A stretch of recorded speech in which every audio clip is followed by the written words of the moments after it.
Friends ಇಲ್ಲಿ ನೋಡಿರಿ, ನಾವು 4ನೇ ಜುಲೈ 5ನೇ ಜುಲೈ ಒಳಗೆ ಎಲ್ಲ ಡಾಕ್ಯುಮೆಂಟ್ಸು ಕೊಟ್ಟೆ ಅವರಿಗೆ. ಅವ್ರು 24 ಜುಲೈಗೆ ವರ್ಕ್ ಆರ್ಡ್ರ್ ಕೊಟ್ಟಾರ, ಅಪ್ರೂವ್ ಕೊಟ್ಟು.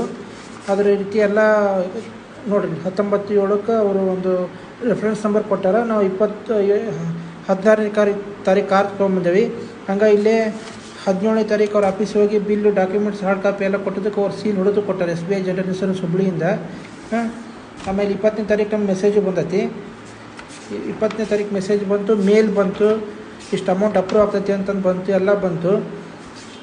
ಮೇಲು ಬಂತು, ಅಫಿಷಿಯಲ್ ಮೇಲ್ ಐಡಿಯಿಂದ ಮೆಸೇಜು ಬಂತು, ಎಲ್ಲ ಟೆಕ್ಸ್ಟ್ ಮೆಸೇಜು ಬಂತು. ರಿಜೆಕ್ಷನ್ ಫಾರ್ಮ್ ಡೇಟ್ ನೋಡ್ರಿ ಇಲ್ಲೇ 28/9 ಅವ್ರು ಕಳಿಸ್ತಾರೆ. ಅಂದ್ರೆ ಆಲ್ಮೋಸ್ಟ್ 2.5-3 ತಿಂಗಳು ಇಟ್ಕೊಂಡಾರ ಅವರೆಲ್ಲ ಅಪ್ರೂವಲ್ ಕೊಟ್ಟ ಮೇಲೆ. ನಾವು ಬಿಲ್ ಕೊಟ್ಟು ಕಾರ್ ಹೊರ ತೊಗೊಂಡ್ಮೇಲೆ ಈ ಥರ ಎಲ್ಲ ರಿಜೆಕ್ಟ್ ಆಗೈತಿ, ಫೇಲ್ ಆಗೈತಿ, ಕ್ಲೇಮ್ ಮಾಡೋಂಗಿಲ್ಲ ಅಂತಂದೆಲ್ಲ ಹೇಳ್ತಾರೆ. ಏನು ಮಾಡೋಕೆ ಹೇಳಿ ನಾವು. ಯಾರಿಗಾರ ಈ ಥರ ಪ್ರಾಬ್ಲಮ್ ಫೇಸ್ ಆಗಿತ್ತಂದ್ರೆ ನೀವು ಏನು ಮಾಡಿದ್ರಿ ಅನ್ನೋದು ನಮ್ಗೆ ತಿಳಿಸ್ರಿ.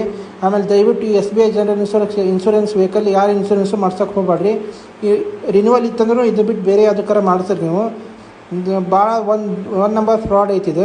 ಯಾಕಂದ್ರೆ ಗೌರ್ಮೆಂಟ್ ರೂಲ್ಸ್ ಮಾಡೈತಿ, ಇನ್ಶೂರೆನ್ಸ್ ಇಲ್ಲ ಅಂತಂದ್ರೆ ಫೈನ್ ಹಾಕ್ರಿ ಅಂತಂದು. ಅದಕ್ಕೆ ಹೆದರಿ ನಾವು ವರ್ಷಕ್ಕೆ 12-13 ಸಾವಿರ ರೂಪಾಯಿ ಪ್ರೀಮಿಯಮ್ ಕಟ್ಟಿ ಇನ್ಶೂರೆನ್ಸ್ ಮಾಡಿಸ್ತೀವಿ. ಇವ್ರು ನಮಗೆ ಏನರ ಡ್ಯಾಮೇಜ್ ಆತಂದ್ರೆ ಕ್ಲೇಮ್ ಮಾಡೋಕೆ, ಅಪ್ರೂವ್ ಕೊಟ್ಟ ಮೇಲೆ ಕ್ಲೇಮ್ ಮಾಡೋಕೆ ಹಿಂದೆ ಮುಂದೆ ನೋಡ್ತಾರೆ. ಇಂಥ ಒಂದು ಡಬ್ಬಾ ಕಂಪ್ನಿ, ನಂಬರ್ 1 ಕಂಪ್ನಿ, ಲೂಟ್ ಕಂಪ್ನಿ, ಫ್ರಾಡ್ ಕಂಪ್ನಿ ಎಲ್ಲ ಆಗೈತಿದೆ. ನೋಡಿರಿ, ವಿಚಾರ ಮಾಡಿ ನಂಗೆ ಕಮೆಂಟ್ ಹಾಕಿರಿ.